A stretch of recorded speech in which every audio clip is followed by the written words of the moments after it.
ابھی آپ کو بتا رہے ہیں کہ نگراں وزیر اعلیٰ پنجاب محسن نقوی اس وقت میڈیا ٹاک کریں، آپ کو لیے چلیں گے۔ مہنگائی پہ آپ جتنا کنٹرول کر سکتے ہیں گورنمنٹ سائڈ سے ڈیفینیٹلی ڈیمانڈ اینڈ سپلائی ہوتی ہے، لیکن مڈل مین کو آپ جتنا کنٹرول کر کے نیچے رکھ سکتے ہیں وہ تھرڈ چیز ہے۔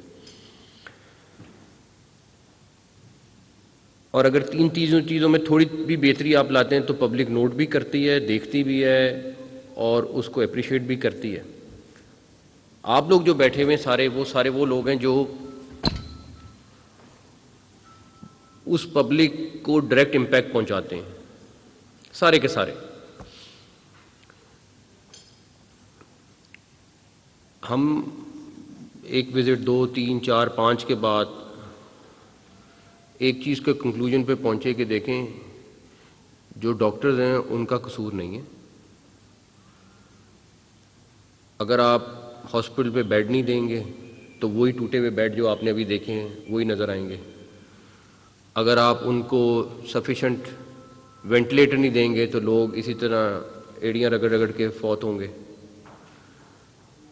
اگر آپ ہاسپٹلس کی 20 سال 25 سال مینٹیننس نہیں ہو سکے گی، ریویمپنگ نہیں ہو سکے گی تو وہی حالت نکلے گی جو وہ تاروں میں فنگس آپ لوگوں نے ابھی دیکھی، اور پتہ نہیں کیا کیا جرمز ہوں گے۔ ویسے اس کو ضرور چیک کرانا چاہیے کہ اس کے اندر کیا کیا نکلا۔ تو یہ بہت ضروری چیز ہے کہ ہاسپٹلس کو مینٹین کرنا اور ان پہ کنٹینیوسلی پیسے لگانا، خاص طور پہ جو آپ کے ایگزسٹنگ ہاسپٹلز ہیں۔ مجھے یاد نہیں، ہیلتھ منسٹر بھی تھے، ہیلتھ سیکٹری بھی تھے، چیف سیکٹری پنجاب تھے، سیکٹری CNW تھے۔ ایک دن رات کو 11-12 بجے ان کو ایک پرائیویٹ ہاسپٹل آدھا گھنٹہ دور تھا تو ہم رات کو لے گئے ان کو وہاں پہ۔ ابھی ہم نے ریویمپنگ شروع نہیں کی تھی تو میں نے سیکٹری CNW اور سیکٹری ہیلتھ سے کہا آئی نو کہ یہ میں بہت بڑی چیز کہہ رہا ہوں کہ بٹ ہمیں اپنے ہاسپٹلس کو ایٹ لیسٹ اس کے 80% پہ تو لانا ہے۔ اب ہم نے جب ریویمپنگ شروع کر دی ہے تو جو موک روم ہے، آئی وش آپ لوگ سارے دیکھ سکیں، وہ جو میو میں بنا ہے، کوشش ہے کہ اسی طرح کا موک روم پورے پنجاب میں بن جائے۔ تقریباً 30 اس ڈپارٹمنٹ کے کتنے ہاسپٹل ہیں جو ہم نے نہیں ہم 32 کو ٹچ کر رہے ہیں، تو 32 ہاسپٹلس کے اوپر ہم پہنچے جن کا ہم نے ڈیسیژن لیا کہ ان کی ریویمپنگ کرنی ہے۔ کچھ کی 80% ہے، کچھ کی 50% ہے، کچھ کی 40% ہے، کچھ کی جو ریکوائرمنٹ تھی وہ پوری کر رہے ہیں۔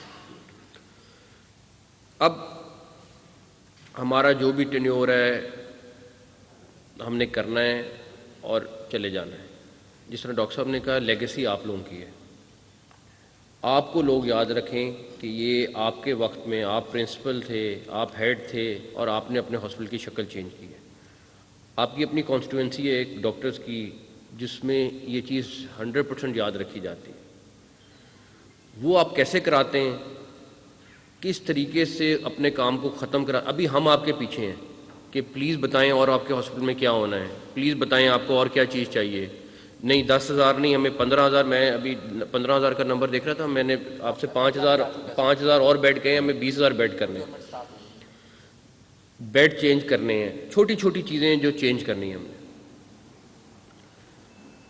لیکن یہ صرف اس وقت ممکن ہے، یہ ایگزیکٹلی اسی طرح ہونا ہے جس طرح آپ لوگ اپنا گھر اگر بنا رہے ہیں تو روز آپ اپنی پریکٹس بھی کرتے ہیں، ہاسپٹل بھی جاتے ہیں، لیکن ایک دفعہ دن میں 2 دفعہ دن میں صبح بھی شام بھی اس گھر کی کنسٹرکشن دیکھنے جاتے ہیں کہ اس کی ٹائل صحیح لگ رہی ہے، اس کا کام ٹھیک ہو رہا ہے، ٹھیکیدار کام ٹھیک کر رہا ہے۔ یہ ایک نیچرل چیز ہے۔ آپ کو اسی طریقے سے جس طرح اپنا گھر بنوا رہے ہیں یہ پروجیکٹ لینے پڑیں گے۔ ڈیڈ لائنز ہماری 31 جنوری ہے کہ 31 جنوری تک ہم نے یہ سارے ہاسپٹلس کی ریویمپنگ کمپلیٹ کرنی ہے۔ انہوں نے بولا 26 بلین۔ میں نے آپ کو ایک چیز بتاؤں، ہم جہاں مرضی سے پیسے کاٹیں، یہ میرا پرومس ہے کہ اگر آپ کو 50 بلین بھی اور چاہیے ہوں گے میں وہ بھی ارینج کر کے دوں گا، لیکن لگ صحیح طرح جائیں، آنیسٹی کے ساتھ لگ جائیں، پورے پیسے لگ جائیں اور جو ریکوائرمنٹ ایک دفعہ پوری ہو جائے۔ اور میں نے ان سے ایک دفعہ بھی نہیں, مجھے آج پہلی دفعہ ٹوٹل کیا 26 بلین کا, مجھے یہ بھی نہیں پتا تھا کہ ایگزیکٹلی 26 بلین ہے. میں کہتا تھا آپ صرف بتاتے جائیں کیا کیا چیز کرنی ہے, ہم کرتے جائیں گے. تو میری آپ سے صرف یہ ریکویسٹ ہے کہ ابھی اس کے بعد میں آپ سے اس کے اوپر اوپن ڈسکشن بھی کر لیتے ہیں, جو چیز آپ سمجھتے ہیں, جو آپ ہمیں گائیڈ کریں گے, سجیسٹ کریں گے, ہم وہ کرنے کو تیار ہیں. لیکن اونرشپ آپ کی ہے, لیگیسی آپ کی ہے, آپ لوگوں کے ہاسپٹل ہیں, آپ لوگوں کی کانسٹیٹوئنسی ہے جس نے یہ ایکنالج کرنا ہے, اور پلس سب سے بڑی بات ہے کہ یہ پبلک کے لیے کرنا ہے, جس کے لیے ہم سارے یہ کر رہے ہیں. صرف میرا یہ ہے کیونکہ اتنے زیادہ ہاسپٹل اس ٹائم شفٹنگ والے پروسیس میں ہیں, ریویمپنگ کے پروسیس میں ہیں, ڈیفینیٹلی پیشنٹس کو 2-3 ماہ اگلے پرابلم آنی ہے. میری آپ سے صرف ریکویسٹ یہ ہے کہ پراپر شفٹنگ, اور اس کے لیے بھی آپ کو تھوڑا سا آرگنائز کر کے کہ منیمم لوگوں کو پرابلم آئے, اس کے لیے کوشش کریں. مطلب جلدی میں ہم, اور یہ بھی مجھے پتہ ہے ہم جلدی آپ سے شفٹنگس کرا رہے ہیں, ہم 50% ہاسپٹل ایون آپ سے خالی کرا رہے ہیں. لوڈ ایک سے دوسرے ہاسپٹل پہ جا رہا ہے. ایک ہاسپٹل پہ اگر لیٹ سے کہ 300 پیشنٹ آتا تھا ایمرجنسی کا, اس ٹائم 600 پہ گیا ہوا ہے, بیکاز ایک دوسرا ہاسپٹل جو ہے وہ تقریباً بند ہوا ہوا ہے. تو اپنی شفٹنگ پراپرلی کر لیں, آرگنائز کر کے کر لیں. آپ کے گھنٹے زیادہ لگ رہے ہوں گے اس ٹائم پہ, لیکن یہ 3-4 ماہ ہیں جس میں آپ لوگ پش کر کے لوگوں کو. نگراں وزیر اعلیٰ پنجاب محسن نقوی لاہور میں تیسری وائس چانسلر کانفرنس سے خطاب کر رہے ہیں, اور انہوں نے کہا کہ اسپتالوں کی بہتری کے لیے عرصہ دراز سے کام نہیں ہوا تھا جو کر رہے ہیں.